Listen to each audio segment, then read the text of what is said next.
Day 1 of Navratha. So hey everyone, it's me Anku and welcome to my mini vlog of Navratha. आजबाट चाहिँ नवरथा सुरु भएको छ र आज चाहिँ नवरथाको प्रथम दिन रहेको छ। आज हामी प्रथम दिनमा शैलपुत्रीको पूजा आराधना गर्ने गर्दछौं। यस दिनलाई जमरा छर्ने दिन अर्थात घटस्थापना पनि भन्ने गरिन्छ। नवरथामा 9 दिनसम्म हामी विभिन्न देवीको स्वरूपको पूजा अर्चना गर्ने गर्दछौं।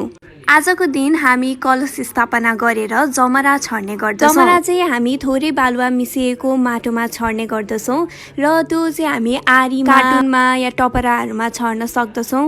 जमरा चाहिँ जौको अंकुरण भए तापनि दशैंको जमरामा हामी गहुँ, जौ, मकै आदिको मिश्रण बनाएर छर्ने गर्दछौं।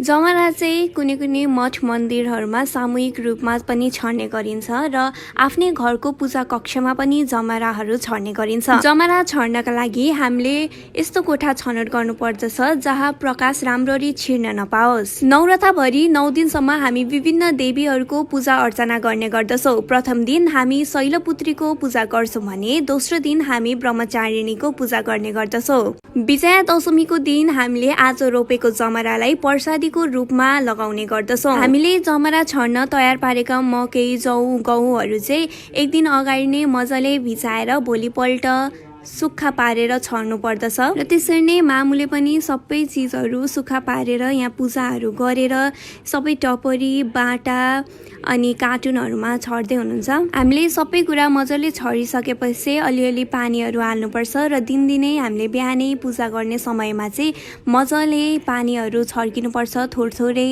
धेरै पनि छर्किनु हुँदैन। दिन बित्दै गएपछि चाहिँ त्यो बिस्तारै ठुलो हुँदै जाने गर्छ। त्यही भएर चाहिँ हामीले त्यसमा मजाले पानी पुग्ने गरी हाल्नु पर्दछ। घटस्थापनाबाट प्रारम्भ हुने दशैंको नवरात्रि भनेको जमराको 9 दिने जीवन र दैनिक अंकुरणको प्रक्रिया पनि हो र यसरी नै हाम्रो घरमा चाहिँ आज घटस्थापनाको पूजा आराधना सक्यो र हामीले चाहिँ कार्टुन, बाटा अनि टपराहरूमा यति धेरै जमरा रोपेको छौं। अब कस्तो हुन्छ म पछिको भिडियोहरुमा हजुरहरूलाई देखाउँछु है त।